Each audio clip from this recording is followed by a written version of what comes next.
Tenho aqui o gato.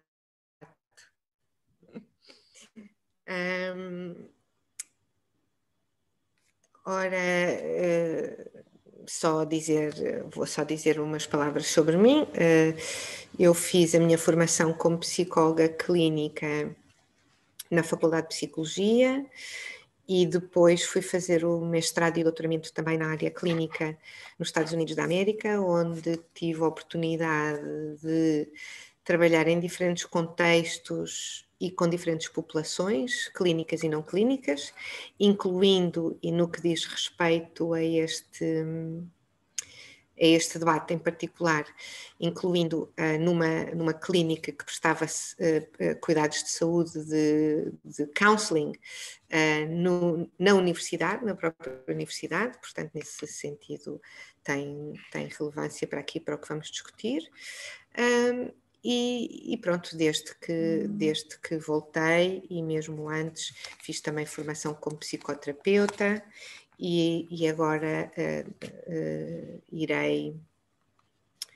tenho estado a dar as aulas de psicopatologia, quer psicopatologia do adulto, quer psicopatologia da criança e do adolescente e do jovem adulto, que também terá a ver agora aqui com o debate, e por isso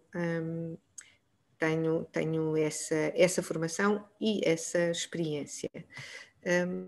Sobre algumas psicopatologias em particular, tenho mais experiência do que outras, mas depois, à medida que formos dialogando e falando e respondendo às questões, eu penso que poderei acrescentar mais algumas coisas, se for útil.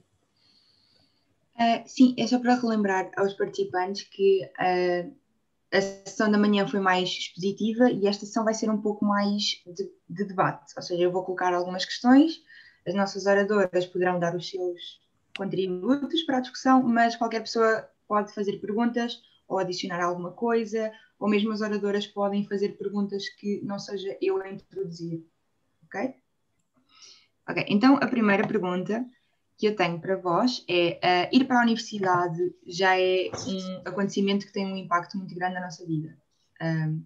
Ir para a universidade na situação em que vivemos agora, em que tem que ser tudo online e está tudo digitalizado e não temos o contacto com os nossos colegas, nem com os professores, como é que isso pode ter repercussões na nossa saúde mental e na nossa socialização com os nossos colegas, por exemplo? Não sei se a professora Carla quer começar. Não, Leonor, diga coisas e eu depois acrescento e contribuo.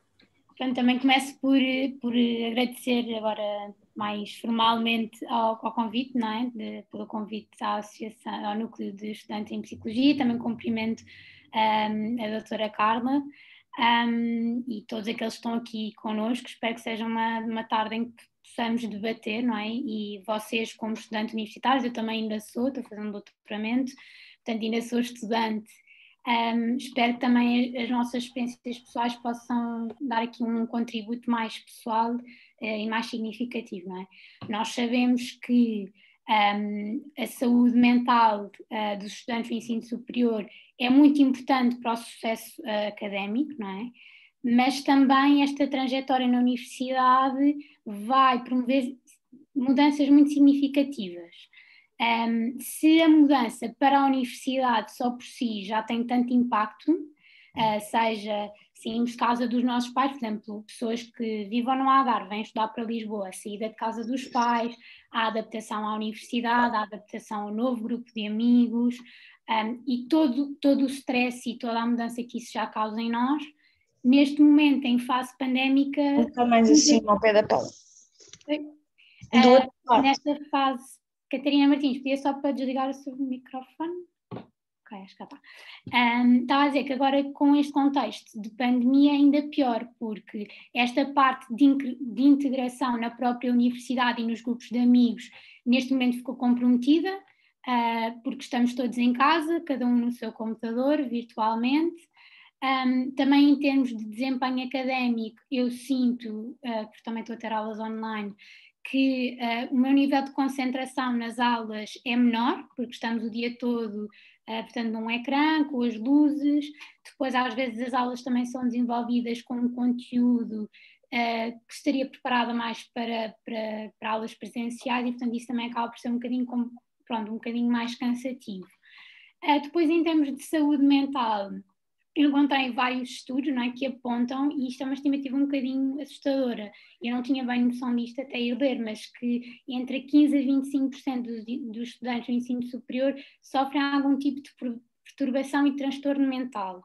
E se nós pensarmos que estes transtornos ou esta saúde mental já está comprometida, juntando ao isolamento social, a um contexto de incerteza, de medo, não sabemos no fundo o que é que vai ser a nossa vida para a semana, se estamos presencial, se não estamos presencial, tudo isto acrescenta ainda mais stress a uma situação que só por si já era desafiante e que causou tanta mudança. Sabemos também que em contexto de saúde mental no ensino superior, normalmente as perturbações que emergem assim mais em maior prevalência é a ansiedade e a depressão. E se nós formos a pensar, um aluno que tem uma depressão é um aluno que depois se concentra menos, tem menos motivação para estudar e depois o seu desempenho académico também poderá ficar comprometido. Não sei se a professora Carla quer continuar. Sim, posso dizer, contribuir com mais umas ideias. Portanto, só para contextualizar, não é? Nós sabemos que o início da vida adulta, do ponto de vista desenvolvimental, nem estou a falar do ponto de vista das questões clínicas, do desenvolvimento normativo, não é? A adolescência e o início da vida adulta trazem consigo desafios que lhe são específicos, não é? Como qualquer etapa de desenvolvimento traz desafios que são específicos, não é? E nestes desafios específicos, cada um de nós traz consigo, para fazer face a esses desafios específicos, traz consigo a sua bagagem de trás, não é? Nessa bagagem vêm todos os nossos fatores protetores e todos os nossos fatores ditos de risco, não é? Todas as nossas vulnerabilidades, não é? E, portanto, quando chegamos à vida adulta e onde nos deparamos com, como disse a Leonor, deparamos com, por exemplo, viver autonomamente pela primeira vez na nossa vida, mudar de cidade, possivelmente pela primeira vez na nossa vida, estabelecer relações amorosas ou íntimas com outro grau de compromisso e de intimidade pela primeira vez na nossa vida, entrar no ensino superior, que implica estratégias de autorregulação do ensino e da aprendizagem diferentes, não é? Dos segundos ciclos, terceiros ciclos e dos secundários, etc. Também diferentes, a gestão das nossas relações de pares e de amizades, tudo isso são desafios, que é uma coisa boa. Estou a chamar de desafios, não lhes estou a chamar uma coisa negativa, um desafio é uma coisa boa, não é? Assim como, sei lá, dar a volta ao mundo é um desafio e requererá recursos específicos e terá os seus próprios obstáculos, não é? Como ter um filho, não é? Ter um primeiro filho, claro que é uma coisa que tem muitas coisas boas e traz muitos desafios, não é? E para a qual cada uma de nós tem de fazer uso das suas ferramentas, das ferramentas que traz consigo e da sua história de desenvolvimento, não é? As ferramentas que às vezes são ferramentas mais individuais e outras que são mais interpessoais. Ora, o que eu acho que a pandemia traz aqui, que acrescenta aos desafios, é que nos limita de alguma forma o uso das nossas ferramentas interpessoais, não é? Portanto, vocês, cada um de nós, ao entrar para o ensino superior, encaram um conjunto de desafios, não é? E muito daquilo que são as coisas boas é o sentido de grupo, conhecer pessoas novas, constituir um grupo de trabalho, a partilha, etc. Isso são fatores protetores, são bons recursos, são boas ferramentas que vêm na nossa malinha de ferramentas para encarar os desafios. e que foi uma das razões pelas quais as pessoas que entraram no primeiro ano tiveram algumas aulas presenciais um bocadinho mais intensamente do que os dos outros anos. Foi pensando nessa necessidade das pessoas se ligarem à comunidade, por assim dizer, não é? É claro que a tecnologia permite-nos estarmos ligados, mas é diferente, não é? Agora, há de facto desafios a dar resposta no início da vida adulta, e não nos podemos esquecer, eu não quero utilizar aqui a expressão que a Leonora utilizou, porque não é alarmante, sempre faz parte, não é? Que a adolescência e o início da vida adulta são efetivamente um período de risco para as questões de doença mental. Não é? Aqueles e aquelas de vocês que foram meus alunos de psicologia clínica saberão isto, sabem que algumas psicopatologias têm como período crítico para se poderem desenvolver esta fase, não é? Para se desenvolver o primeiro episódio. Agora, tendo dito isto, a Leonor disse um dado que é interessante, que é 15 a 25% dos alunos universitários têm um problema, uma dificuldade ao nível da saúde mental, diagnosticável, que eu prefiro chamar assim do que doença mental, que é muito estigmatizante, e que tipicamente são questões relacionadas com a ansiedade, com a depressão, etc., do foro emocional. Ora, eu olho para esses números com naturalidade, no sentido em que também a população em geral tem, 1 em cada 5 pessoas tem um episódio depressivo na vida, ao longo da vida. Portanto, não é mais nem menos do que a população em geral, não é? 15 a 25% é um quarto, não é? E se formos a olhar para as questões da saúde mental, que de facto são as mais comuns, mas também são aquelas que têm o melhor prognóstico, são estas, do foro emocional. Portanto, todas estas questões de ansiedade, de depressão, resolvem-se. Têm tratamentos identificados, alguns formais e outros muitos informais, não é? Dos nossos recursos, as pessoas que fazem remissão espontânea, sem terem que fazer nem medicação, nem psicoterapia, nem grupos de ajuda, nem nada. Portanto, são questões que têm outcomes positivos, que têm prognósticos positivos, não é? E, portanto, eu penso que, quer dizer, o que eu queria deixar. Agora, só para terminar esta resposta à primeira pergunta, queria deixar este tom positivo, apesar de dizer que existem fatores de risco, existem vulnerabilidades, que existem desafios específicos desta época do nosso ciclo de vida e que eles estão um bocadinho agravados com a pandemia na medida em que estão encurtados alguns dos nossos fatores protetores. Queria ainda assim dizer que deixar esta nota de destigmatização, quer dizer, é normativo também nós sentirmos as dores do isolamento social, é normativo também nós termos um episódio depressivo, ou sentirmos ansiedade face aos exames, ou face à pandemia.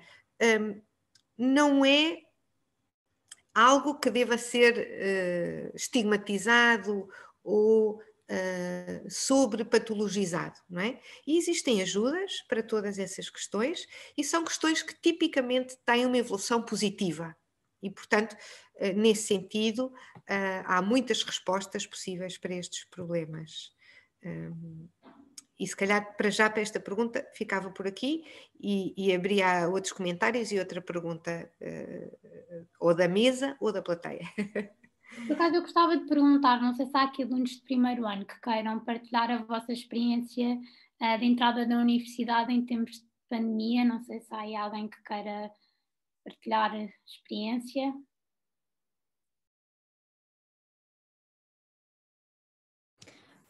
Eu sou aluna de primeiro ano de Psicologia, só que eu não senti tanto, se calhar, como os primeiros alunos, porque eu já estive noutro curso, ou seja, não é o meu primeiro ano na faculdade, portanto não consigo dar assim uma opinião muito formada sobre isto.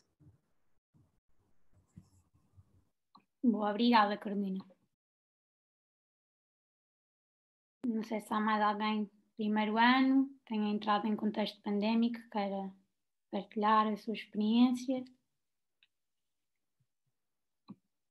Mas posso acrescentar que como eu não estava, eu tive em Sociologia também no ISCTE 2 anos, só este ano é que fiz a mudança de curso, e como eu não estava no curso que eu queria, eu senti que, por exemplo, não me integrei no núcleo, não fui à praxe, esse tipo de coisas, e eu estava à espera e muito ansiosa para quando entrasse agora no curso de Psicologia, pudesse viver esse tipo de coisas que não vivi realmente há 2 anos atrás. E, por outro lado, senti aquela frustração de não existir, por exemplo, este tipo de atividades que eu acho super interessantes, estas conferências, palestras, etc., eu sentiria que era muito melhor ser presencialmente. Portanto, a esse nível, acho que a mim, pessoalmente, faz-me uma grande diferença, mesmo nas aulas.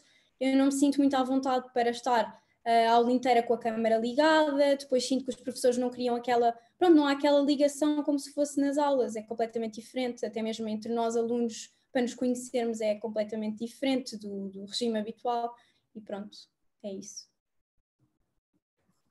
Carolina, não sei se queres partilhar, portanto, como é que lidaste com estes desafios que estás a dizer, não é? Desta frustração e de estabelecimento destas amizades. Como é que estratégias é que tu utilizaste? É assim, eu por acaso tive sorte porque mesmo antes das aulas começarem, nós através das redes sociais começámos logo a interagir bastante pelo WhatsApp, inclusivamente eu formei grupos de trabalho mesmo antes das aulas começarem, portanto para mim as redes sociais têm sido um grande apoio e as sessões de Zoom, por exemplo, para continuar e para estabelecer novos contactos com os meus colegas, e mesmo os grupos de trabalho serviram para conhecer se calhar outras pessoas, porque é a única forma basicamente que nós temos de interagirmos com os outros. Eu não sou de Lisboa, eu vivo em Torres Vedras, ou seja, tenho de apanhar transportes públicos, ainda demora bastante tempo a chegar à faculdade, e às vezes pensava, ok, se eu tenho a oportunidade de ficar na aula online, porque é que vou correr o risco de apanhar Covid a ir para a faculdade? E muitas das vezes acabei por ficar em casa e assistir às aulas online.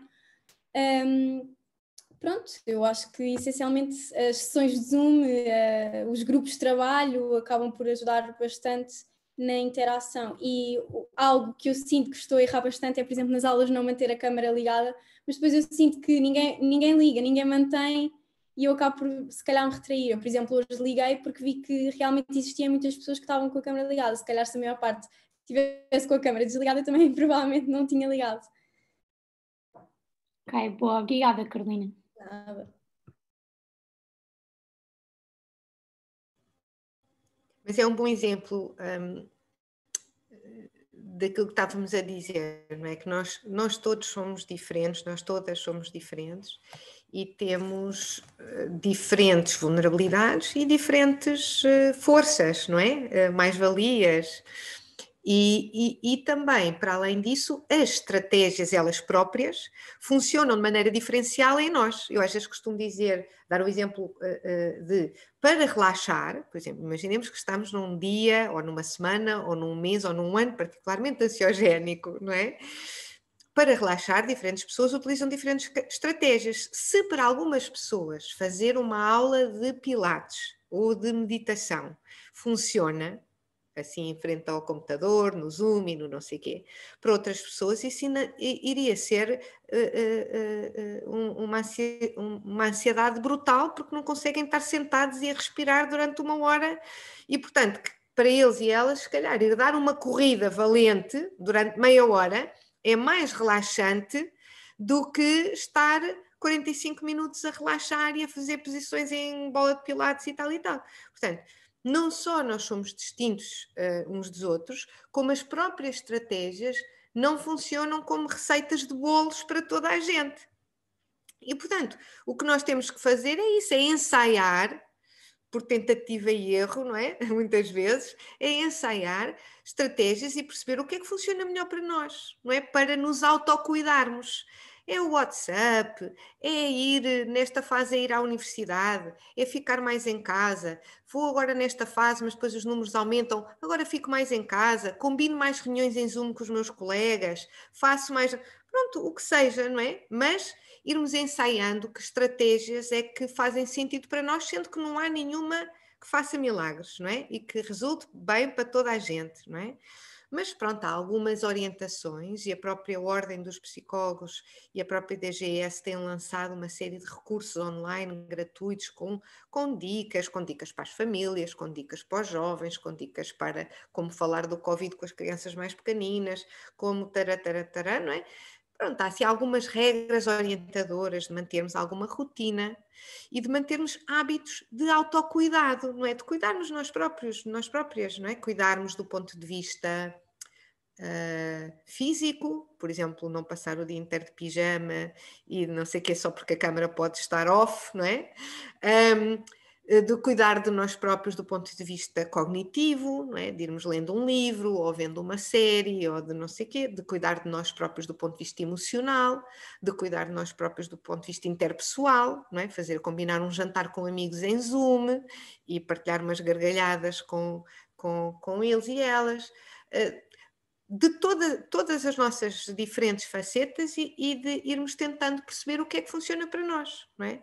Por forma a mantermos os nossos hábitos de autocuidado, não é? De cuidarmos de nós, apesar de estarmos em teletrabalho, apesar de estarmos em confinamento. Eu diria, se calhar, nem apesar, até precisamente porque estamos nesse registro, temos que ser mais intencionais a fazer esse tipo de coisas, de cuidarmos de nós próprios, de nós próprias, não é? Eu queria só acrescentar que, apesar das dificuldades que eu tinha mencionado, depois também consegui encontrar alguns pontos positivos através deste confinamento, ou seja, eu consegui muito melhor.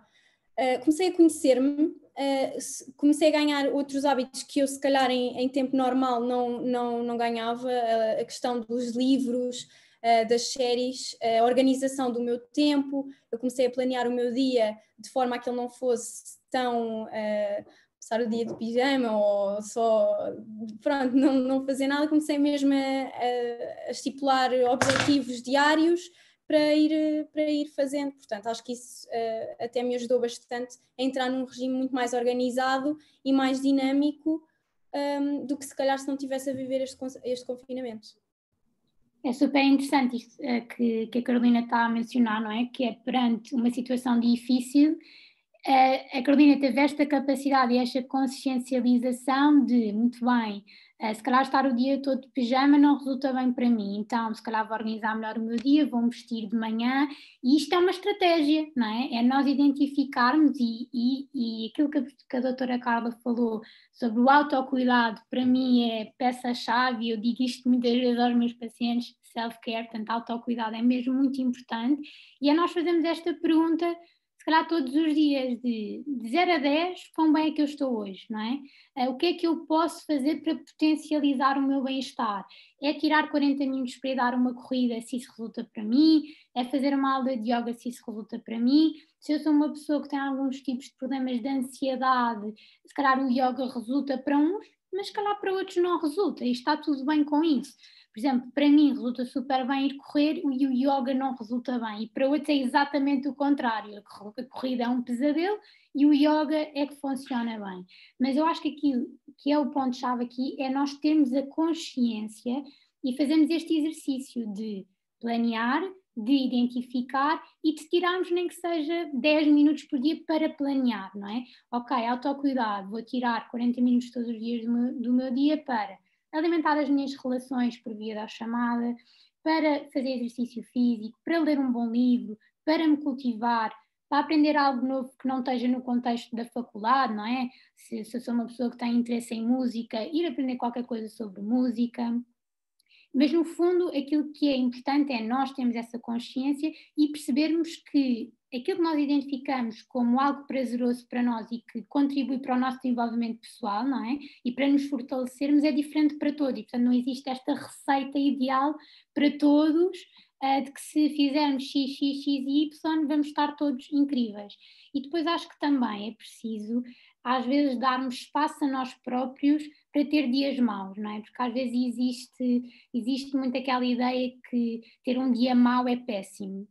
Às vezes é bom ter um dia mau, estarmos tristes, às vezes acordamos, pá, não estamos para aí virados e está tudo bem com isso, não é que todos os dias as pessoas acordam super felizes e maravilhosas.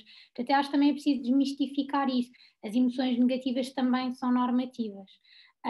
Pronto, era mais esta parte do autocuidado que eu acho que é mesmo muito importante e acho que deve mesmo ser posto em prática e deve ser planeado, ou seja, acho que devemos mesmo pensar, abrir a agenda da semana e ver onde é que eu consigo encaixar se calhar aqui uma videochamada com os amigos, onde é que eu terça-feira posso encaixar uma aula online de ginástica de zumba, quarta-feira se calhar posso reservar um tempo para ver uma série com o meu namorado e portanto eu acho que isto também envolve planeamento, não é uma coisa que só por si acontece, não é? Tem que ser planeado e tem que ser pensado.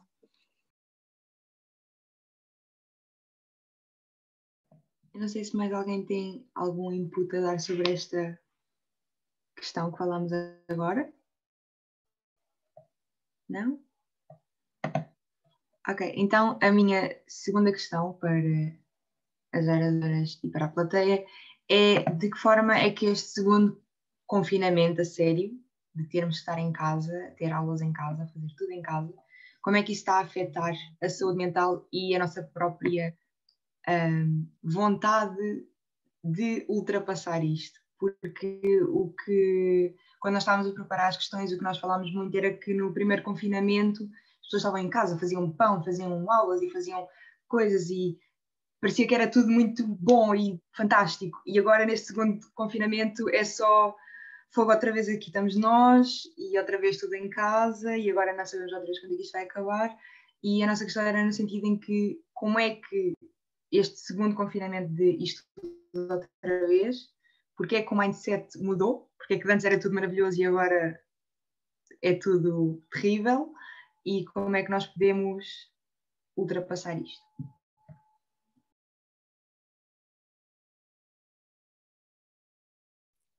Não sei se a professora Carla quer começar. Eu acho que isto é uma pergunta mesmo muito difícil. Eu acho que é uma pergunta muito difícil. Acho que no primeiro confinamento nós não sabíamos bem o que esperar. Nunca tínhamos vivido uma situação destas, não é? Ficámos muito assustados também com aquilo que vimos em Itália, portanto fomos muito cumpridores neste confinamento.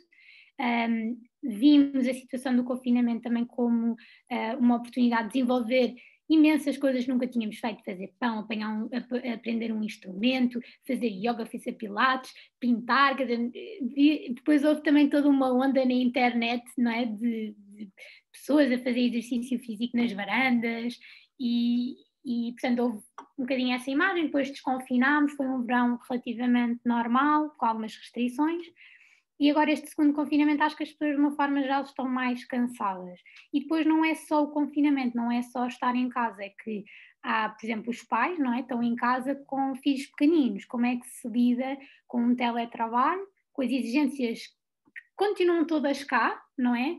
Ninguém nos exige menos, nós temos que fazer tudo igual e ainda num contexto pandémico, em que muitos dos casos existem pessoas a perder familiares, têm familiares hospitalizados, tiveram um diagnóstico de Covid e tiveram que ficar 14 dias fechados no quarto, ou têm alguém em casa infectado e não podem sair. Também poderá aqui existir, e nem todos os casos é igual, obviamente, mas nem toda a gente tem acesso aos recursos que nós há bocadinho falámos, não é?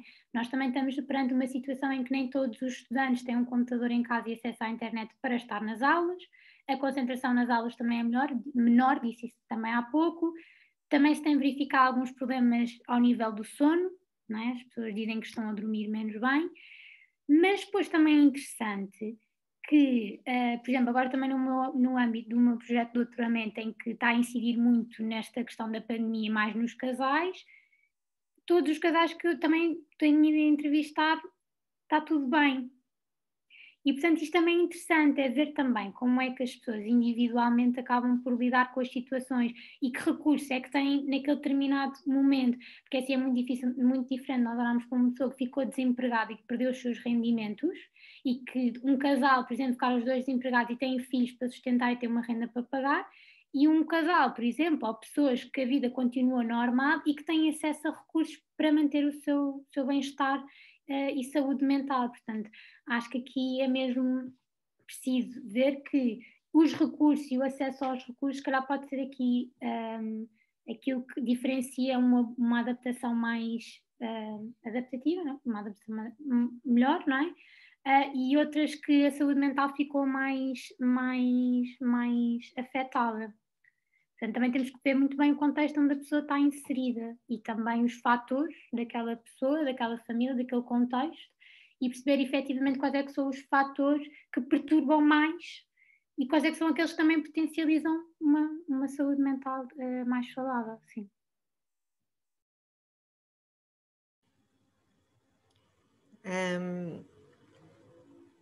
Eu queria comentar esse aspecto, falando um pouco também sobre, quer dizer, a resposta à pandemia, logo de início, como disse a Leonor, a doutora Leonor, temos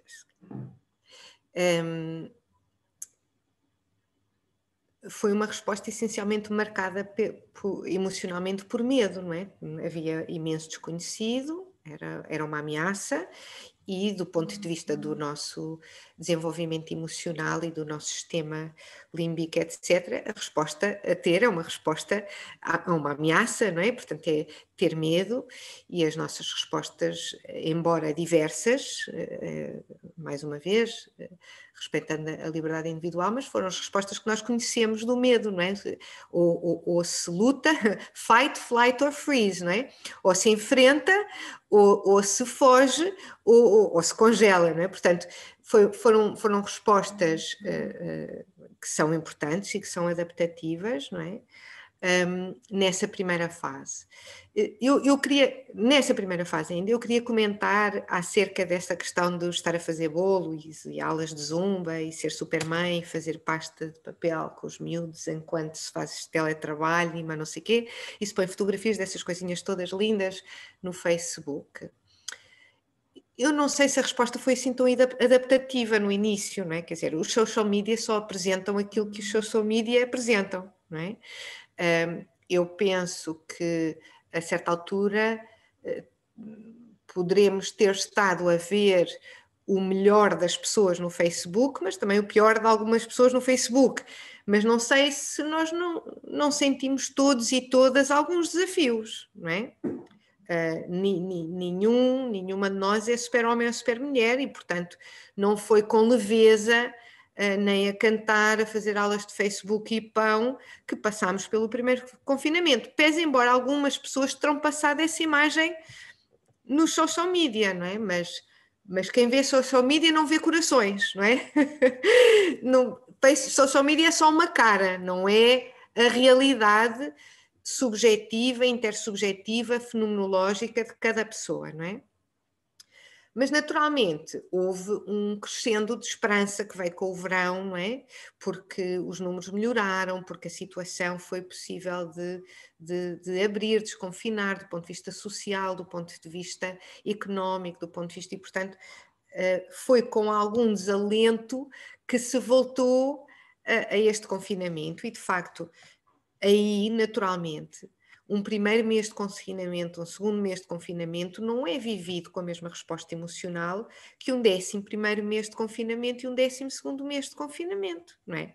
Dizia a Micaela, e bem, aqui estamos nós outra vez, quer dizer, de facto, não é? O tipo de resposta emocional e energia que é precisa para fazer face a uma ameaça 1 mês ou 2 meses não é o mesmo ao final de 1 ano. E as pessoas estão cansadas e nós vemos na televisão bastantes pessoas a comentarem aquilo que eles chamam de fadiga pandémica, não é? Tem a ver com isto. As mensagens não são entendidas da mesma forma, as respostas não são tidas da mesma forma, as recomendações políticas não são acatadas da mesma forma, porque há desgaste. Há desgaste emocional, há desgaste cognitivo, há tudo isso, não é?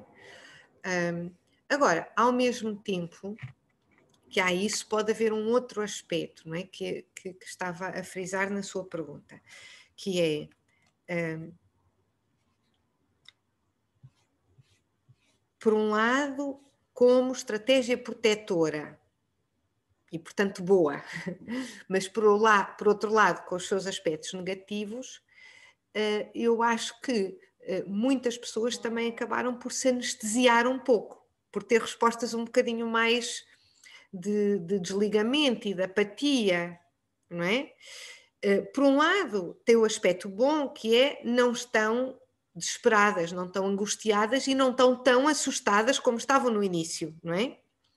Mas, por outro lado, tem o aspecto menos bom, que é, então, se não há emoções intensas, também não há motivação, não é? Há assim uma certa...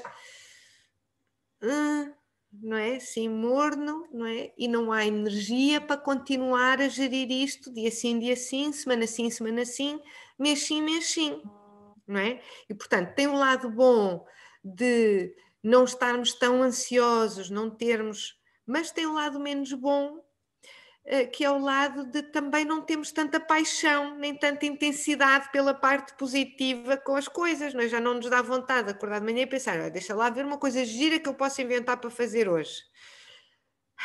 Já é 11 meses, não é? E, portanto, já não há também essa motivação. E quero salientar, não é, que para além dos desafios, porque vocês estão a colocar muitas questões Covid, que não são só questões do ensino universitário e dos jovens adultos, não é? Para além das questões que são os desafios e as vulnerabilidades específicas desta fase de desenvolvimento, jovens adultos, não é? Início da vida ativa, início da vida afetiva, início da vida sexual, início de uma série de coisas, não é? É claro que a pandemia traz desafios para todos, para todas, independentemente da idade, independentemente do ciclo de vida. E isso aí nós temos que reconhecer que, e é importante reconhecer, não é para estigmatizar ou para dramatizar, é muito pelo contrário, para normalizar e desestigmatizar, não é? Que é, muitos de nós e muitas de nós que não tínhamos tido problemas emocionais ou de ansiedade ou de outro tipo de problema psicológico até agora e que possam estar a ter, a frase, eu comecei de outra maneira, não está a correr bem do ponto de vista do português, mas quer dizer, há muitas pessoas que não tinham tido problemas pré este período e que agora passaram a ter alguns problemas, não é? Existem também pessoas que já tinham tido alguns problemas e que estes problemas se exacerbaram nesta fase, não é? Pese embora existam exemplos de resiliência, como a doutora Leonor estava a falar, não é? De casais que reportam que está tudo bem, que têm conseguido gerir o seu espaço, a sua rotina em confinamento, há também dados que apontam para um aumento de violência doméstica, um aumento do conflito interparental e com as crianças, não é? Há, portanto, por um lado, mais pessoas a terem problemas, e isso será normal, porque nós não estamos em circunstâncias típicas, são circunstâncias mais exigentes e, portanto, nós denotamos mais o nosso sofrimento psicológico, não é? Depois, as pessoas que já tinham e que podem ter exacerbado um pouco, incluindo não só exacerbado problemas individuais, mas também sistémicos, portanto, da família, porque estamos todos fechadinhos em casa, não é?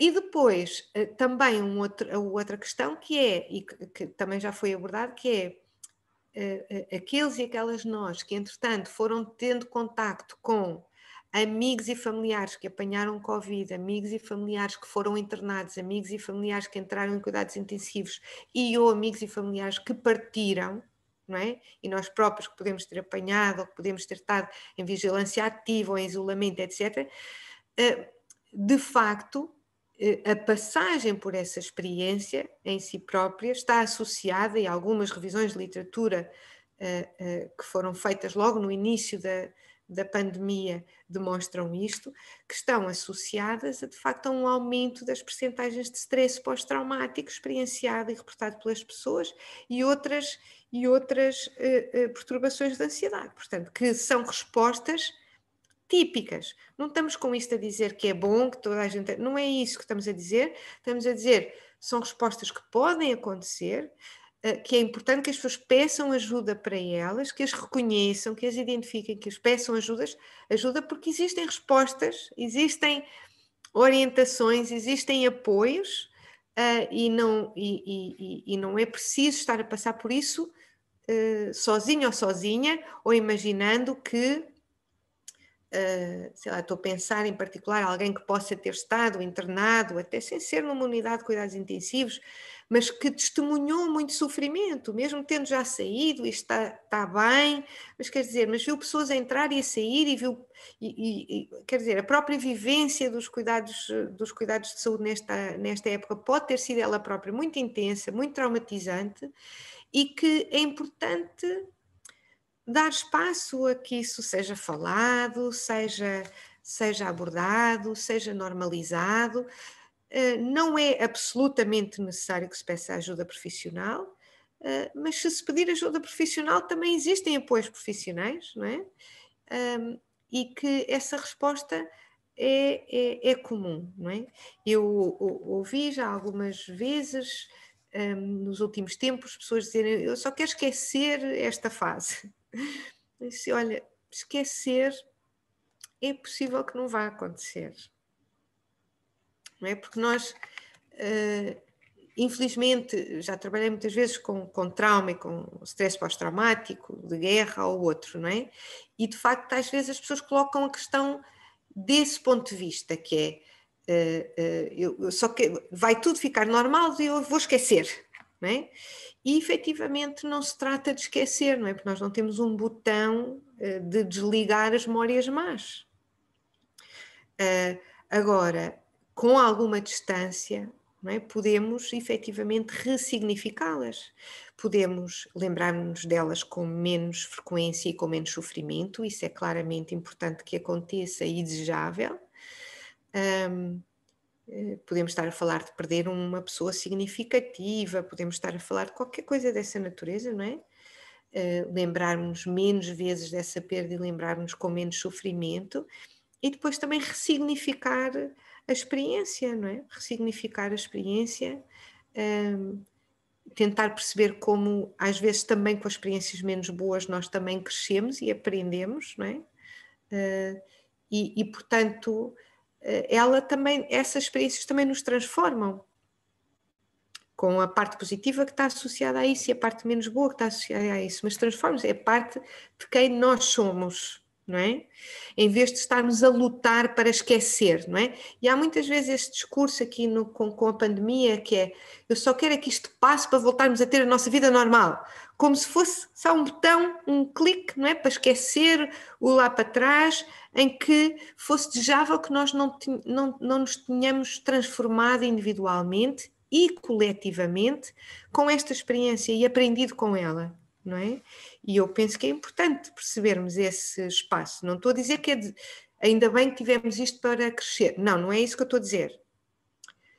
Aceitando que isto é assim, todos desejávamos que no mundo não tivesse surgido esta pandemia, não é? Mas aceitando que isto é assim, como é que nós nos transformamos com ela? Como é que nós nos renovamos? Como é que nós crescemos, não é? Individualmente e coletivamente. Agora, quando estamos cansados neste momento, não é só boiar. Agora é só boiar. Vamos só boiar. Quando todos melhor, já olhamos as coisas em perspectiva. Exatamente. Mais à frente a perspectiva será outra. Agora não. Agora é boiar, não é? Boiar um pouco e levar o cotidiano com estas estratégias de autocuidado possíveis, não é? Isto que a doutora Carla disse é muito importante, não é? Porque as crises também são oportunidades de aprendizagem e de crescimento. E eu acredito que daqui a uns tempos podemos todos olhar em perspectiva, não é? Quando já não estivermos a boiar, e pensarmos também dentro daquilo que foi esta situação que durou um ano e qualquer coisa, o que é que nós também aprendemos e que aspectos positivos é que também podemos levar, não é? Por exemplo, algo que eu acho que é comum a todos é que hoje em dia já somos todos muito mais prós nestas tecnologias, no Zoom, estamos muito mais preparados para chegar ao outro à distância, não é? Por exemplo, nós na psicologia conseguimos neste momento chegar a uma pessoa que está no Porto ou que está a muitos quilómetros de distância, e isso é algo positivo, não é? Estas ferramentas virtuais também têm vantagens. também nos permite continuar em contacto com o outro sem ser fisicamente. Portanto, eu acho que no futuro pormos tudo em perspectiva e tentar, em vez de olhar para tudo aquilo que foi mal, então, mas muito bem, o que é que eu aprendi, onde é que eu evoluí? Eu acho que a Carolina há bocadinho estava a dizer isso, que houve também uma altura em que, mas calma, como é que eu posso, dentro desta situação, o que é que eu posso fazer? Não é? Portanto, também se pôs em perspectiva, em vez de deixar o dia todo em pijama, pôs as mãos à massa, desenvolveu uma estratégia e colocou em prática, pôs tudo em perspectiva, o que é que eu de bom posso tirar deste confinamento e o que é que eu de bom posso aprender. Portanto, acho que isso é essencial. Alguém da plateia tem alguma coisa a dizer? Eu tinha um comentário, porque esta questão que agora a doutora Carla estava a referir de tentar esquecer, eu acho que a nível de lá está de nós enquanto alunos universitários e um bocadinho aquilo que eu tenho experienciado a nível pessoal, eu estou no meu último ano de licenciatura e sinto que os meus melhores anos estão a ser um bocadinho desperdiçados, ou seja, não vou ter uma queima das fitas dita normal, não vou ter tantas oportunidades, se calhar, de fazer Erasmus ou de viajar, que estes são os anos em que nós, enquanto jovens, temos mais oportunidades deste tipo de experiências e pelo menos eu sinto-me que estas oportunidades estão a escapar por entre os dedos e às vezes é um bocadinho desesperante porque eu tenho dado muitas vezes o exemplo de que nós estamos a estudar e esta parte chata continua, mas aquilo que nos motiva a continuar a estudar, que são estas outras coisas, parece que nos tiraram a motivação para continuar. Pronto, era esse o meu comentário. Sim, eu quero comentar o seu comentário, Catarina, validando o que está a dizer, dizendo que quando falamos sobre tentarmos perceber em como ficamos mais fortes ou crescemos ou com uma experiência menos boa, absolutamente o primeiro passo não é esse. O primeiro passo é validar e reconhecer que a experiência é menos boa, não é? E, portanto, reconhecer as perdas, não é? De facto, há um conjunto de experiências que não são possíveis, não é? E temos que aceitar essa parte menos boa, que também faz parte, não é? Quer isso dizer que ela é absolutamente insubstituível? No que toca aos exemplos que deu, não são insubstituíveis, não é? Eu sou um bom exemplo de que pode no mestrado e no doutoramento ir para fora. Estou-me a meter consigo, mas para dizer que haverá é também, eu acho que também é importante nós pensarmos nessa, a palavra que utilizou, o normal, não é? Que é como é que é normal celebrarmos o nosso aniversário, como é que é normal celebrarmos o final de um curso, como é que é normal, tudo isso não é normal. E pensar que a alternativa a não poder fazer dessa maneira dita normal, a alternativa poderá não ser não fazer. É pensar criativamente como é que pode fazer. Eu acho que pode e deve honrar o final do seu curso com uma grande celebração de outra maneira, mas que a deve fazer, não é?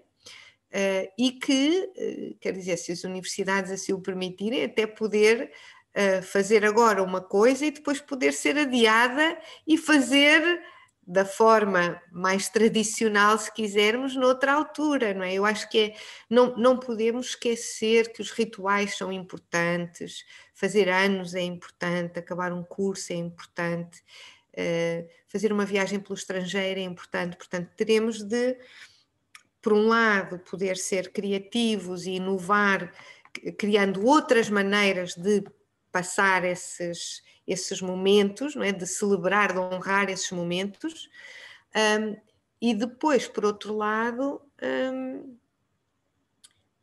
poder imaginar que agora há uma certa suspensão disso, mas isso não quer dizer que não venha a fazer no futuro. Aliás, será desejável que o faça, não é?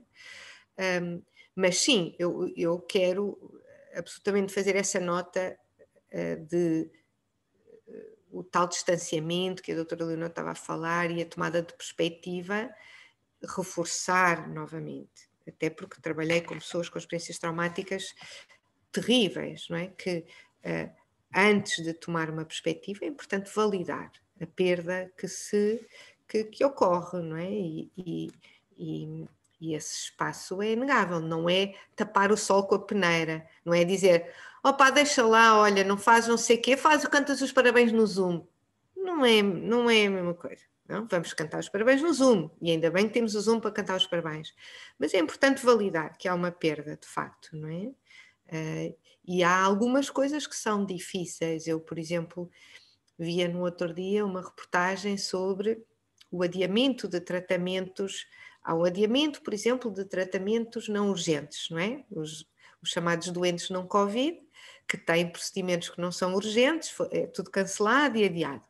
E imaginem os casais com questões de infertilidade. O tempo não para. Uma pessoa, em particular uma mulher que esteja a fazer tratamentos para a fertilidade agora, ou esperar 2 anos para fazer daqui a 2 anos ou daqui a 3, não é a mesma coisa. Pode não acontecer ao final de 3 anos, não é? Se for alguém que tenha 39 e que passa a ter 42, ou alguém que tem 42 e que passa a ter 45, não é? E, portanto, havia inclusivamente reportagens sobre as crianças que estão para a adoção internacional e que aguardam casais que não puderam ir buscar as suas crianças a outros países por razão da pandemia. Portanto, há perdas que são inegáveis e que têm de ser reconhecidas, não é? Agora, o que eu estava a tentar perspectivar é esta ideia de que ou é tudo mau ou é tudo bom, não é? Ou se consegue fazer à forma tradicional, então não se faz nada. E eventualmente nós conseguimos encontrar outras formas e ressignificar e ser inovadores em tentar pensar sobre esta experiência e como ela tem impacto em todos nós. Eu gostava aqui de partilhar também algo que me aconteceu, pelo aquilo que a Catarina disse, que eu vivi exatamente isso. Portanto, eu acabei o meu mestrado, portanto, nós confinámos em março e eu apresentei a minha tese em julho. Estávamos, portanto, portanto, quando nós fazemos a tese, estamos 1 ano num projeto de investigação que nos dá muito, muito, muito trabalho. E depois chegamos ao final super orgulhosos e queremos apresentar à família, tipo os amigos todos em bando e familiares e a seguir à almoçarada e é um momento muito especial, não é? Porque marca ao final de um curso e eu fiz a apresentação da minha tese por Zoom sem ninguém, portanto depois eu ia um bocadinho revoltada a pensar, não, então se eu não tenho isto ao vivo também não quero ninguém no Zoom, não é? Portanto a revolta existiu. Fiz a apresentação por Zoom, correu super bem, mas depois houve aquele sentimento de foi isto, não é? E se calhar agora hoje em dia às vezes penso, mas eu já fiz um mestrado, pois é, parece que quase que a coisa não foi vivida. E agora eu a brincar, eu com os meus colegas de curso, dizemos todos, mas calma, nós vamos celebrar o final do curso, nem que seja tipo no próximo verão, quando houver condições, e já combinámos fazer uma jantarada com os nossos professores, nem que implique, temos que ir para uma sala da faculdade, apresentar outra vez a tese e fingir que aquilo é ao vivo. Portanto, mas isto é tudo em perspectiva. Eu, na altura, não conseguia olhar porque estava muito emocionalmente envolvida e quando nós estamos muito emocionalmente envolvidos, estamos imergidos, não é? Nós não conseguimos ter esta perspectiva de estar aqui e olhar para trás. Por isso é preciso haver aqui um fator de tempo e deixar as coisas passar e estarmos aqui tipo, a boiar, não é? Que a doutora Carla, uma expressão muito boa, estamos aqui a boiar, e daqui a uns tempos, quando sairmos da água, conseguimos olhar para as coisas com mais perspectiva e podemos olhar, muito bem, não fiz Erasmus, mas cá vou fazer um Interrail, vou juntar os meus amigos todos de curso, vamos todos fazer um Interrail, ou se calhar estou num curso em que tenho que fazer mestrado e vou fazer o Erasmus no primeiro ou no segundo ano do mestrado, em vez de ter feito na licenciatura. Portanto, é no fundo pegarmos nas experiências que nos fazem falta, e é super válido que nos façam falta e que fiquemos tristes e que fiquemos revoltados e que fiquemos frustrados.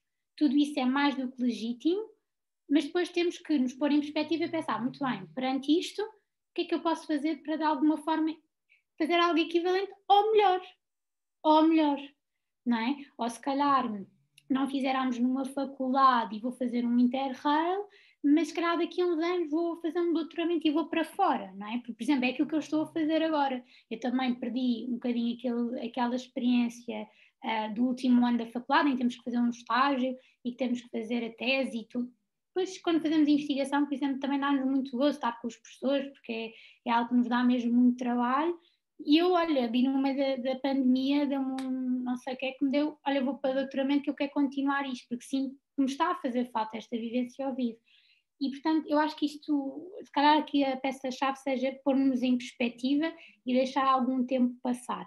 Agora, validar, aceitar esta tristeza, esta revolta, esta frustração, ela é normal, não é? Ninguém está aqui a dizer que não ter a queima das fitas e não fazer Erasmus, temos que ver isto sempre pela positiva, não, eu acho que isto é o positivismo tóxico.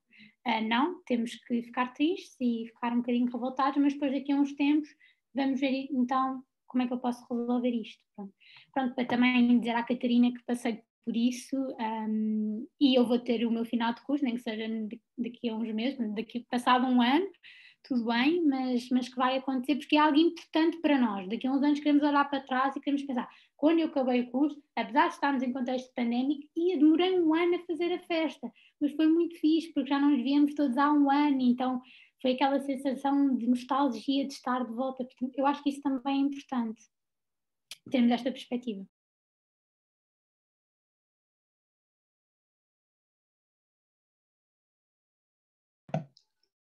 Ok. Pronto, para dar aqui o meu parecer que também fiquei sem a minha queima das fitas. Estamos todos aí, pessoal. Todos tivemos perdas nesta situação.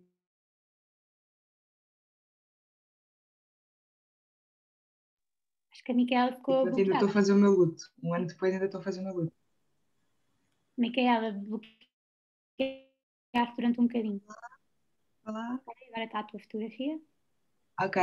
Eu desliguei a câmera porque às vezes tenho de desligar um bocadinho a câmera para isto continuar.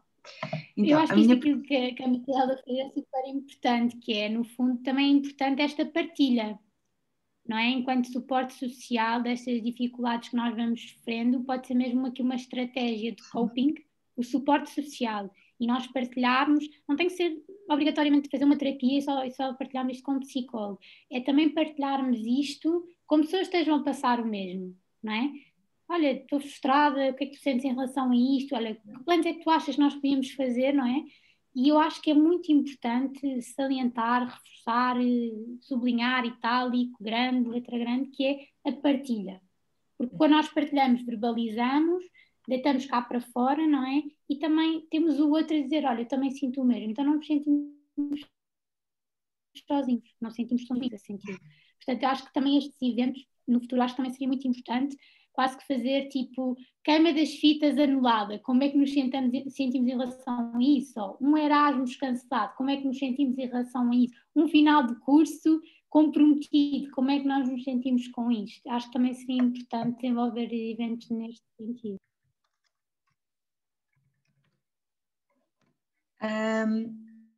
Ok.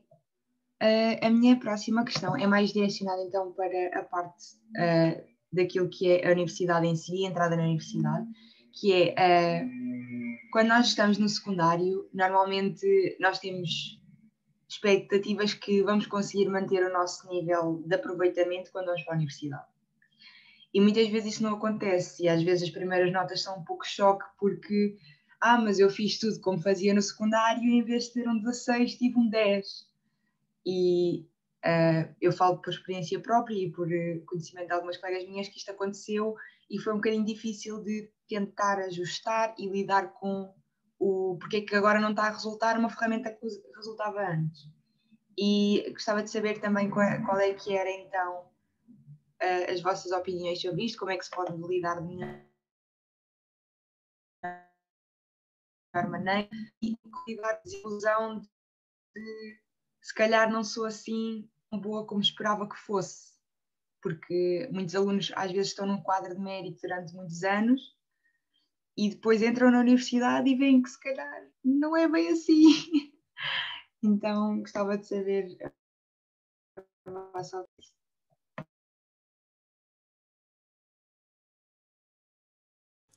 Eu posso ir à frente desta vez, pode ser? Obrigada pela questão e pela partilha, Micaela. De facto, não são incomuns os pedidos de ajuda em consultório, precisamente nesta passagem e, em particular, nestas condições dos bons alunos e das boas alunas, não é? Alunos de medicina, alunos do Instituto Superior Técnico, alunos, não é? que trazem consigo, lá está, o tal conjunto de ferramentas, uma linha de ferramentas bem artilhada, com conjunto de estratégias e de recursos e de pontos fortes, e que depois encontram desafios na faculdade e às vezes depois com resultados, depois quando chegam aos consultórios de psicologia clínica, já de terem, por exemplo, desistido de ir a aulas durante 1 ou 2 anos de curso e estarem em casa a ter ataques de pânico, com perturbação de pânico e com depressão major instalada, não é? O meu primeiro comentário, Micaela, é para dizer, quando disse, e depois chegamos à faculdade e se calhar não é assim. Não, foi assim. Só porque mudou o contexto, isso não nega a verdade que foi do passado, certo? Pode ser uma excelente nadadora de costas em piscina coberta e depois vai fazer uma prova em águas livres, quer dizer no mar, e não quer dizer que vai ser exatamente tão boa com as suas técnicas de natação em águas livres do que dentro da piscina, não é? Pode ser ótima, mariposa, não sei quê, estafetas e tal, e depois muda o contexto, de facto muda o contexto. Não é? As suas estratégias continuam a ser as suas estratégias, elas continuam a ser boas estratégias, elas só precisam é de ser ajustadas, não é? Porque o contexto muda, e o contexto não é só mudar de escola e mudar as paredes e a secretária, é o tipo de matéria, o tipo de aprendizagem, o peso no trabalho autónomo, o peso no trabalho de grupo, não é? Tudo isso muda. E, portanto, é como se nós tivéssemos, vocês, bons alunos, boas alunas, não é? Aprendem uma espécie de receita daquilo que funciona para a vossa escola secundária, para as vossas cadeiras do secundário, e aquilo que a vossa escola, e eu devo dizer que as escolas também são todas um bocadinho diferentes entre si, mas tipicamente do ponto de vista tradicional reforça a memória e conseguir reproduzir de memória conteúdos nos testes, nos exames, 12º e tal, e tal, e tal. Essas ferramentas são todas importantíssimas, não é? E eu até devo dizer que muitas vezes as pessoas no 12º ano até têm métodos de estudo melhores do que depois quando entram para a faculdade, porque depois quando entram para a faculdade, ao mesmo tempo que estão a tentar ajustar os seus métodos de estudo a um novo contexto, não é? Outro tipo de matérias, outro tipo de trabalho autónomo que é exigido, outro tipo de entendimento e aplicação de competências que é mais comum na faculdade do que no 12º ano, não é? Ao mesmo tempo que estão a gerir essas coisas, estão também a gerir todas as outras coisas emocionais, não é? E interpessoais da faculdade, de conhecer os outros, de ser gostado, de não sei quê, etc. E, portanto, de ir às festas, que fazem parte, são absolutamente importantes. Não estou a dizer que não é para ir às festas e para ficar em casa a amarrar ao sábado à noite, não é? Não, ao sábado à noite não é para estar a estudar para o exame de psicopatologia, ao sábado à noite é para estar a conversar com uma amiga qualquer, ou um amigo, ou ir beber um copo, ou estar num Zoom, não é? E, portanto, a questão é essa, é que para já estão a gerir muitas outras coisas. Portanto, os vossos recursos não estão todos naquela coisa. Se calhar no 12º estavam na casa dos pais e estavam numa escola que já conheciam e com colegas que já conheciam, os vossos recursos estão todos concentrados a estudar matemática para fazer a prova nacional, não é? Ou português ou o que seja. Entram para a faculdade, têm os vossos recursos mais dispersos, porque têm um conjunto de coisas que têm que estar a fazer ao mesmo tempo e têm que adaptar as vossas competências de estudo a um novo método, não é? Para terem mais sucesso. Depois, às vezes os professores também são diferentes uns dos outros, o que funciona mais para a cadeira A não funciona tanto para a cadeira B, estudar para estatística é diferente de estudar para psicometria, que é diferente de estudar para psicologia do desenvolvimento, e portanto, só para terminar, dizer, isso não nega que vocês são brilhantes, não é? Agora, não quer dizer é que ser brilhante é depois passar para a universidade e só ter 19 na universidade. E que de repente é super fácil toda a gente ter 19 na universidade. Não, não é? Não. Mas isso não quer dizer que isso não vos retira o valor. Nem vos retira o quadro de mérito no secundário. Foi o quadro de mérito no secundário que vos trouxe até aqui. E isso é importante, não é? Agora, de facto, o contexto muda, as metodologias de estudo mudam, as exigências são diferentes e, portanto, até vocês encontrarem um método ótimo de trabalho, o grupo com o qual vocês se ajustam bem e tal, demora um bocado. Vocês não estão logo no vosso melhor desempenho no primeiro ano, não é?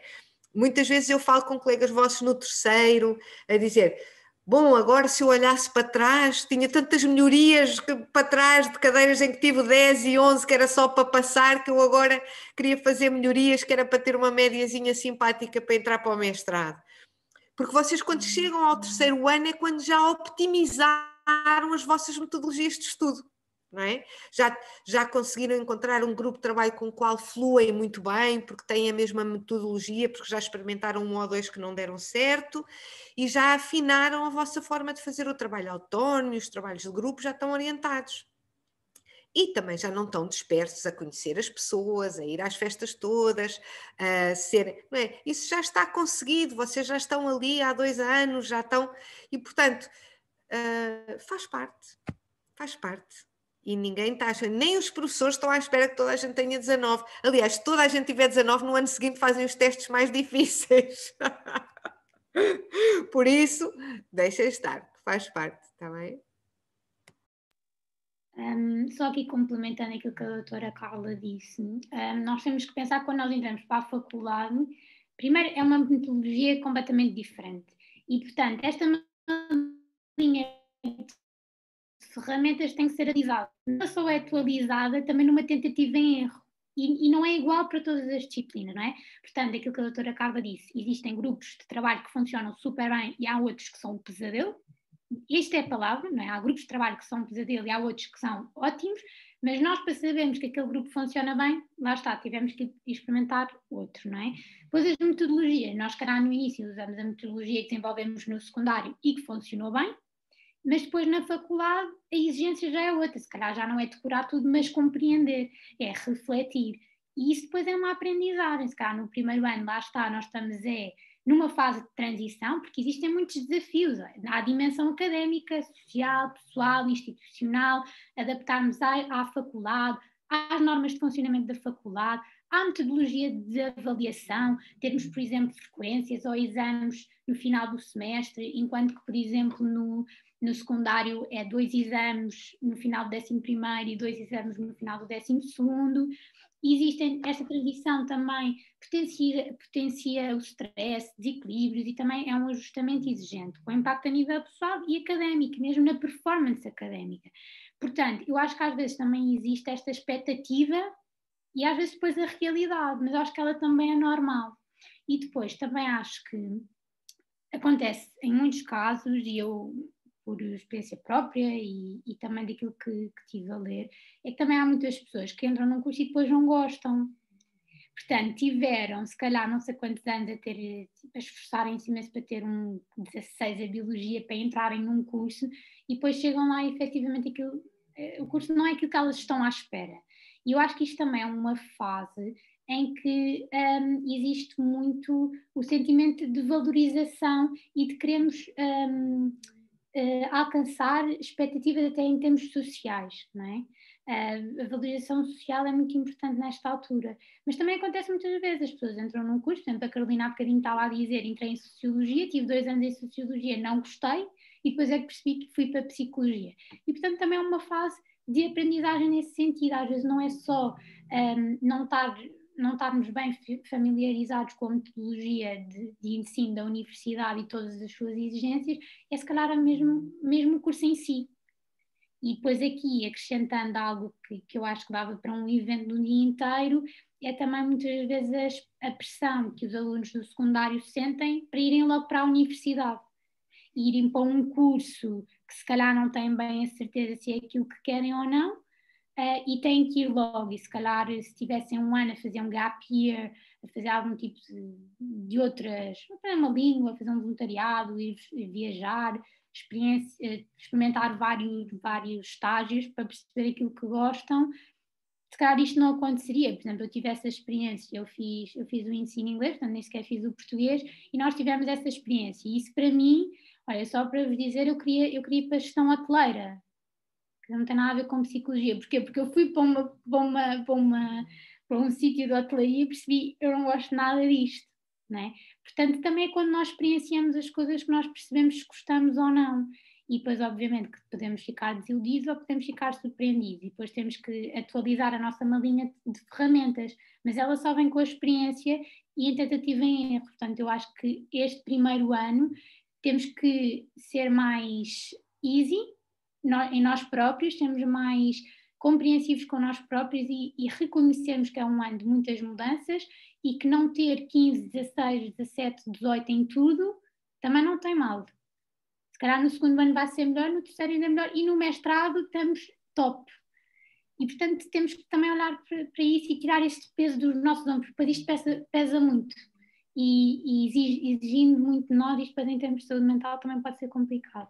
E partilharmos mais uma vez. Por exemplo, acho que uma coisa ótima, por exemplo, as universidades podem fazer para ajudar na adaptação dos novos alunos é, por exemplo, criarem... eu lembro que na minha faculdade eram os mentorados, portanto eram alunos do terceiro ano que ajudavam os do primeiro. E isso foi muito bom no sentido também da partilha, que eu estava a falar há bocadinho. Eu sentir-me frustrado, por exemplo, numa cadeira, e ir partilhar com uma aluna de terceiro ano e ela dizer-me, esquece, isso é super normal, o professor não dá mais do que 12. E eu, ok, está tudo bem, estou descansada, pronto, não sou assim tão mal, não me sinto assim tão horrível. E portanto esta partilha também com os outros que já passaram por aquilo que nós estamos a passar. Este projeto, pelo menos da minha universidade, da Faculdade de Psicologia, que era o mentorado, acho que resulta mesmo muito bem, porque nós temos uma pessoa responsável por nós, que nós podemos falar e podemos partilhar e podemos também tirar estas dúvidas e estes medos, que são legítimos e são normais, e depois também ficamos mais tranquilos nesse sentido. A minha próxima pergunta era em relação àquilo que abordaste agora mesmo, de mudar de curso. Que mudar de curso normalmente é visto muito como, às vezes pode ser visto como um tabu de mudou de curso e agora? E quando nós estávamos a fazer a planificação das questões para este evento, houve uma colega minha que estava a fazer que estavam a ajudar-me com as perguntas, e ela própria partilhou que quando fez a mudança foi difícil, porque ela viu os colegas dela a continuar e ela teve que ficar ali aquele ano de vai, não vai, e agora o que é que vem a seguir? E ela diz que muitas vezes este assunto não é falado o suficiente, porque ainda existe uma percentagem considerável de alunos que vão e estão um ano ou dois, ou o que é que seja, e depois mudam porque percebem que não é aquilo, e ainda existe um pouco tabu de não vamos falar porque não existe, quando existe. E era também pedir o que é que vocês acham que são as melhores técnicas de coping nestas situações, o que é que podemos fazer para melhorar e para facilitar o processo, quer individualmente, quer a nível familiar, porque às vezes também é um pouco um choque para a família de pronto, então eu estive aqui a investir e agora não é isto que tu queres. Como é que se pode gerir um bocadinho melhor isto individualmente, com a família, com os amigos?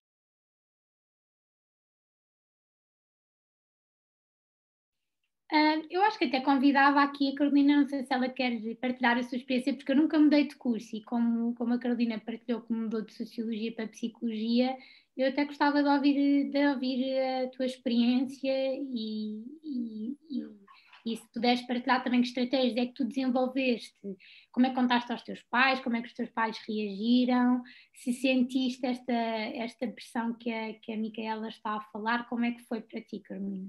Sem pressão para se expor, certo? Diga só o que quiser. Exatamente, claro, se não quiseres falar, diz que não quer falar. Sem problema, até porque no meu caso foi um bocadinho diferente, porque é assim, eu queria psicologia desde o 8º ano. Eu sabia que, desde muito cedo que eu sabia que queria psicologia, e aquilo que me aconteceu foi que eu no meu 11º desleixei-me um bocadinho, e no 12º tive notas excelentes, e depois no ano em que eu me candidatei à faculdade, eu não conseguia entrar em psicologia, e eu até tinha preferência na faculdade de psicologia, e entretanto eu pensei, ok, vou candidatar-me a sociologia no ISCTE, porque se eu não entrar em psicologia, depois peço mudança de curso.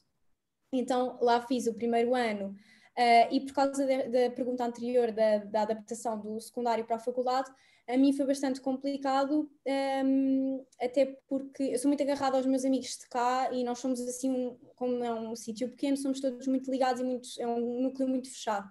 E eu, por exemplo, nunca tinha andado de transportes públicos na minha vida, eu sempre vivi muito, eu vivia a 2 minutos do meu secundário e da minha primária, sempre vivi muito perto da escola, portanto, a nível de transportes públicos foi onde eu senti se calhar uma gigante diferença. Eu lembro-me de ir nas primeiras viagens a chorar e a ligar à minha mãe, eu estou a ir para a faculdade e não quero nada, mas pronto. Portanto, eu depois fiquei em Sociologia. No ano a seguir, a motivação para aquele ano foi: tenho que ter as melhores notas para depois pedir as equivalências, portanto tive super boas notas no primeiro ano, mesmo não estando a gostar das cadeiras que eu estava a ter, tinha aquela motivação intrínseca de, ok, tu queres atingir aquele objetivo, tens que fazer para que isso aconteça.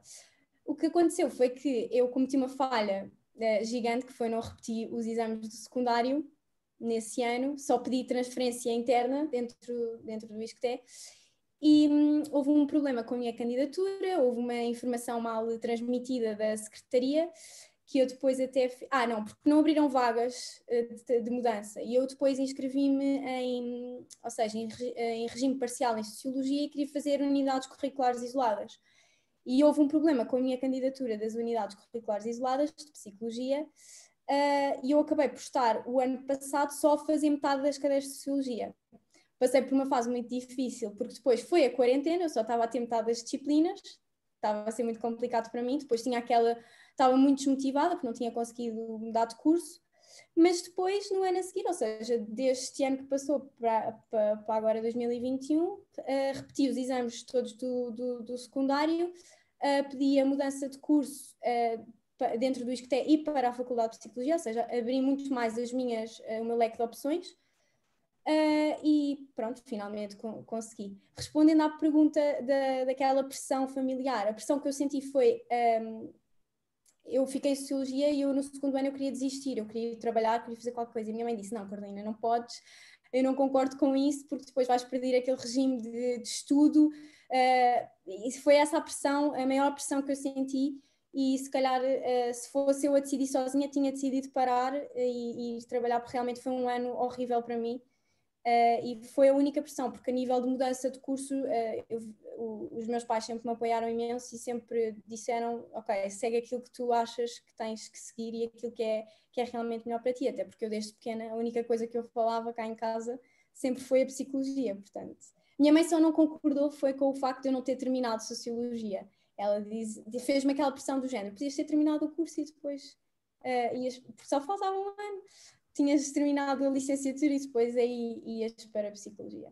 Mas pronto, foi esta a minha experiência. Foi um bocadinho fora do normal, porque realmente não foi ir para um curso e não gostar, foi mesmo por falta de média, e eu já tinha plena consciência daquilo que eu queria desde sempre. Boa, obrigada, Carolina, pela tua partilha. Nada. Pois eu acrescento, quer dizer, pegando no que a Carolina disse, eu acho que a resposta de qualquer sistema familiar ou outro, não é, nosso, em relação a qualquer escolha e mudança da nossa vida, que diz: não, nós só queremos é que tu sejas feliz e e que faças aquilo que tu gostas e, portanto, a tua decisão vai ser por nós apoiada, não é? Seja o que for. E essa é uma resposta brilhante e é uma resposta importantíssima, não é? Mesmo que exista um mas, não sei o que, não, mas que existe este sentimento da parte de quem está connosco de que respeitam as nossas decisões e que, no fundo, por muito que possam ter até pessoalmente eles próprios o seu processinho lá interno e tal, de oh meu Deus, mas eu queria mesmo, era que a minha filha fosse para a medicina ou o meu filho fosse para advogado ou qualquer coisa, não é? Mas dizem, não, mas pronto, o que eu quero é que tu sejas feliz e que tu escolhas aquilo que é bom para ti e, portanto, estou contigo no que for preciso. Pronto, isso é uma resposta importante e é um desses tais fatores protetores de que falávamos no início, não é? Agora, queria dar outra nota, que é o processo de Bolonha das universidades foi precisamente feito para facilitar estas trocas. Ou seja, nós temos uma uniformização de cursos em termos não só de comparação interpaíses da Europa, mas entre cursos, os anos que levam e tal, e essa possibilidade das pessoas poderem fazer, sei lá, a licenciatura em psicologia, mas depois vão fazer o mestrado em comunicação e design, se não querem ser psicólogos, porque a psicologia os desiludiu um bocadinho, mas querem antes aplicar à área da publicidade e do marketing e do não sei o quê. O mundo está lá hoje em dia organizado para se poder fazer essas trocas, não é? Para eu poder fazer um secundário numa área de humanísticas e depois ir candidatar-me à universidade numa área de ciências e fazer a licenciatura aí, depois mudar de ideias completamente e ir fazer um mestrado e uma especialização noutra área qualquer. Não há problema, não é? A questão é, às vezes as pessoas têm este discurso com os políticos, então reconhece logo que é esta dificuldade em aceitar que nós possamos mudar de opinião. Mas o senhor há 10 anos disse que tá, ok, sim, eu há 10 anos disse que, e agora digo exatamente o contrário porque eu mudei de opinião. E tenho direito a mudar de opinião. Nós podemos mudar de opinião, certo? E de facto nós não casamos ou não nos juntamos com o primeiro companheiro ou companheira da nossa vida, não é? Nós não... quer dizer, esse espaço de trocar de curso, de construir uma relação nova, de ir viver noutra cidade, noutro país, existe, é um espaço de crescimento. E dizia-se na minha altura, não é que eu já seja muito, muito, muito velha, mas acho que na vossa altura também se continua a dizer que o saber não ocupa lugar. Diziam os meus professores de primeiro, o saber não ocupa lugar. Isso quer dizer que 2 anos em Sociologia ficam consigo, não é? Não, um gap year fica connosco, 1 ano num outro curso de Direito fica connosco também. Não é perder tempo, não é, se nós olharmos para a coisa, eu acho que estava a ver aqui a pergunta da Micaela, estava a pensar, se nós olharmos para a coisa como sendo, nós devíamos ter sabido qual era a resposta certa logo de início, da mesma maneira que devíamos adivinhar o que é que vai acontecer numa experiência antes de a fazer, ou devíamos perceber se uma relação de namoro vai correr bem logo a priori, se vamos casar e ter filhos com aquela pessoa. Assim, isso não existe, número 1. E a número 2, a ideia de que perdemos tempo e estamos a andar para trás. Nós não estamos a andar para trás, estamos a andar para a frente. Não é? Estamos a acrescentar mais diversidade e mais experiência àquilo que vamos fazer. Hoje em dia, agora pensando na experiência da doutora Leonor, nós recebemos no nosso programa de doutoramento pessoas que vêm diretinhas do mestrado. E recebemos pessoas que já vêm com experiência de trabalho e que tiveram imenso tempo a trabalhar em áreas, ou pouco tempo, mas algum. E é claro que essas pessoas entram de forma diferente num curso de doutoramento. Um aluno de licenciatura que vem do secundário diretamente para o curso e um aluno de licenciatura que já fez 2 anos em Direito ou em Sociologia ou 2 anos em que esteve fora, na Indonésia e depois voltou e agora vem fazer o curso de Psicologia, são alunos diferentes, todos e todas têm mais-valias, não é? E, portanto, não é anos perdidos e não é andar para trás. Vocês não batem na cabeça e não se esquecem daqueles 2 anos que tiveram a estudar outras matérias. Vão possivelmente ser úteis. Agora, na altura da pandemia, muitas vezes via-se reportagens sobre, mas já antes da pandemia, isto não acontece só agora com a pandemia, as pessoas que se reinventam, não é? Que aos 40 anos ou aos 50 abrem um novo negócio de outra coisa qualquer que não tinha nada a ver com o curso que tinham feito. Estudaram para ser não sei o quê e agora tem uma pastelaria que faz... Não é?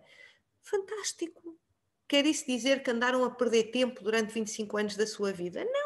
Não quero nada dizer isso, não é?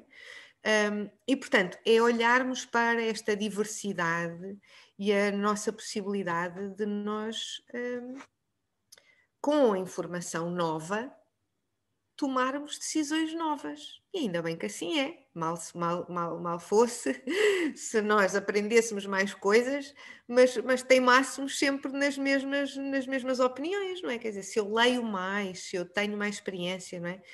Pronto, até posso ter uma ideia, eu gostava muito de ser médico, vou para o curso de medicina, até entrei, depois chego lá e não consigo, de facto é uma desilusão, aquilo não dá e decido ir fazer outra. É uma experiência transformadora e de aprendizagem. Se à partida nós não tivéssemos entrado em medicina e fôssemos logo para não sei o quê, tínhamos ficado com aquela coisa de e se eu tivesse entrado em medicina, eu teria gostado de ir para médico. Mas não é? Quer dizer, fui, experimentei, não gostei, não é? Então, não é? Fiz o meu Erasmus não sei aonde, tive a experiência no país não sei quê, afinal não gosto assim tanto dessa experiência como gostava, mas fui lá e experimentei, não é? E portanto isso são tudo coisas boas. Eu acho que a questão é não olhar como se fosse apenas e simplesmente uma coisa negativa, não é? E algo decisivo, não é? Parece que é aquele ano vai determinar o resto da nossa vida e não é. Não é. Este fator, às vezes achamos que é um ano que é decisivo e vai influenciar todo o nosso futuro, não é.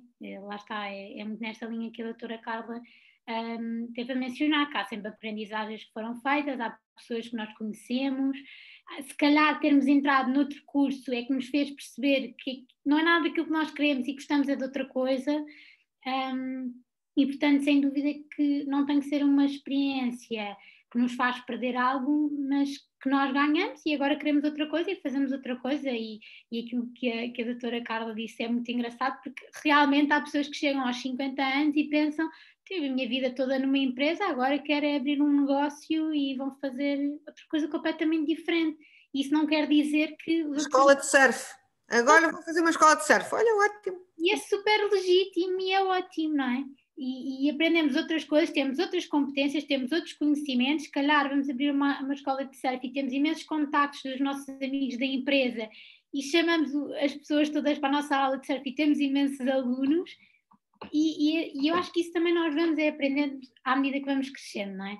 Isto não se aprende nos livros, acho que vamos experimentando e depois vamos também tirando o peso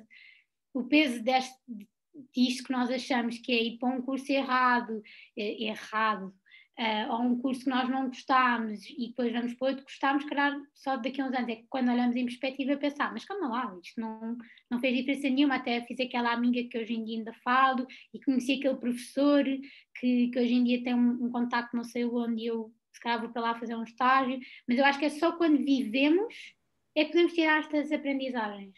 E a diferença, eu acho que a diferença disciplinar também é maior quando se entra no curso do que depois quando se vai trabalhar, não é? Eu falo, por exemplo, para quem trabalha nas nossas áreas das ciências sociais, muitas vezes trabalhamos em equipas interdisciplinares, onde estamos como técnicos superiores a trabalhar com outros colegas de serviço social, ou de animação, ou de antropologia, de sociologia. Claro que fazemos todos coisas um bocadinho diferentes e a nossa, se quisermos, a profissão enquanto psicólogos ou a profissão como antropólogos ou a profissão como educadores também tem questões identitárias, não é? Nós também nos identificamos de uma determinada maneira e gostamos e fazemos trabalho que é competente e específico nessas áreas. Mas muitos de nós, e a questão para aqueles que têm mais noção dos sistemas anglo-saxónicos e que são mais assim na linha de fazer o undergraduate, não é? Que é agora o correspondente à nossa licenciatura dos 3 anos, o bacharelato, não é? É ter esta formação de base, ser uma formação de base que no fundo é uma formação de base para todos e para todas nós, não é? E que depois os nossos caminhos profissionais se podem cruzar muito. Se podem cruzar muito nas empresas, podemos fazer especializações novas, especializar-nos em coisas distintas, mas ter uma formação de base sólida, seja ela em sociologia, em psicologia, em ter aquilo que há bocadinho a doutora Leonor também estava a dizer, que é a formação universitária ser não só acerca de conteúdos, que tudo correndo bem são conteúdos que nós gostamos, psicologia de desenvolvimento, etc., por aí afora, a psicopatologia, mas depois também ser acerca de processos, ser acerca de saber ler, saber interpretar, saber criticar, saber pensar, pôr em causa, saber pensar criticamente, saber desenhar uma experiência, saber desenhar um programa de intervenção como técnico superior, que depois irá trabalhar com outras pessoas, com outras formações de base, não é?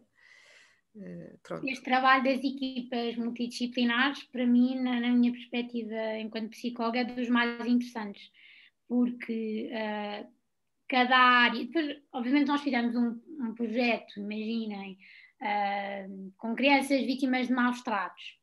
Pronto, vamos trabalhar se calhar com educadores, portanto, muito na nossa área, mas que às vezes temos linguagens e teorias e modelos diferentes, mas isso é tão interessante porque estamos sempre a aprender, estamos sempre a refletir, a nossa contribuição surpreende os outros, não é? Aquilo que nós falamos surpreende e ensinamos também aos outros e os outros também nos ensinam a nós.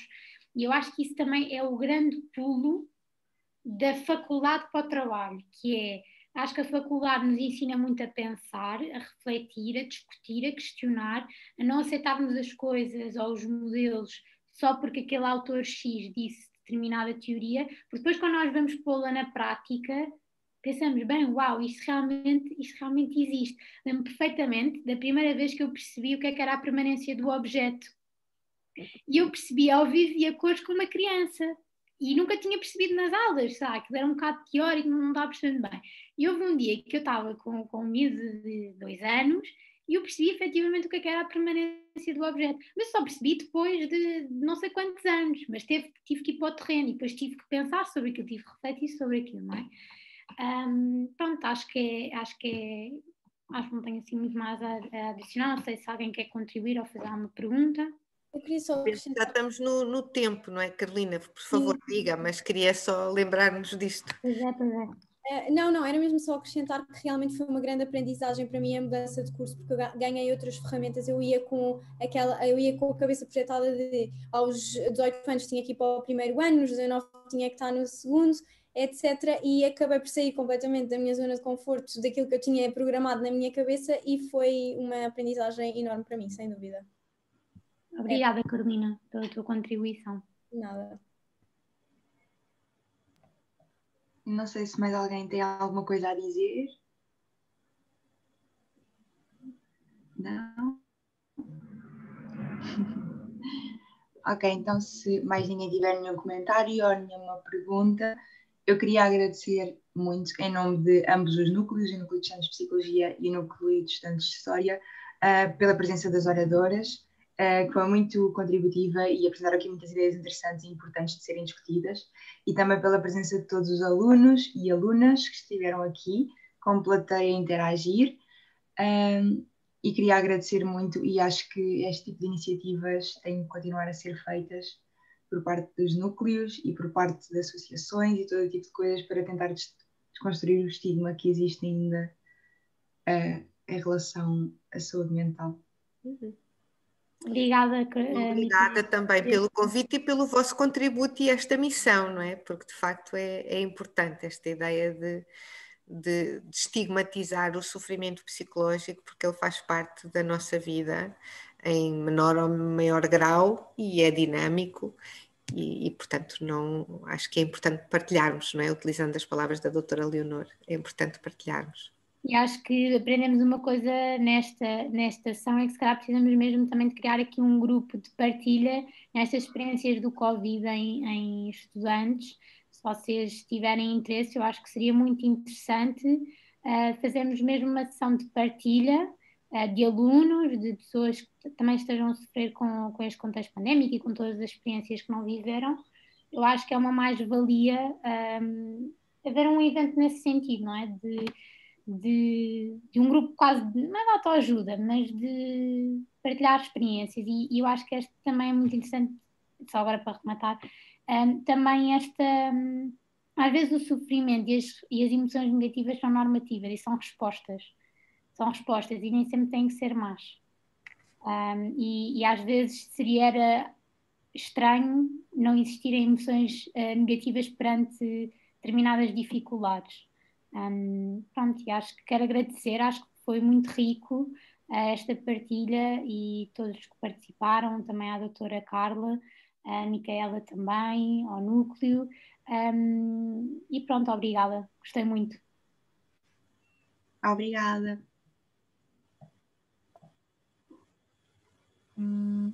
Vou então encerrar a sessão. Obrigada a todos os presentes. Obrigada, tchau, tchau. Obrigada, até uma próxima. Obrigada. Adeus, obrigada. Tchau.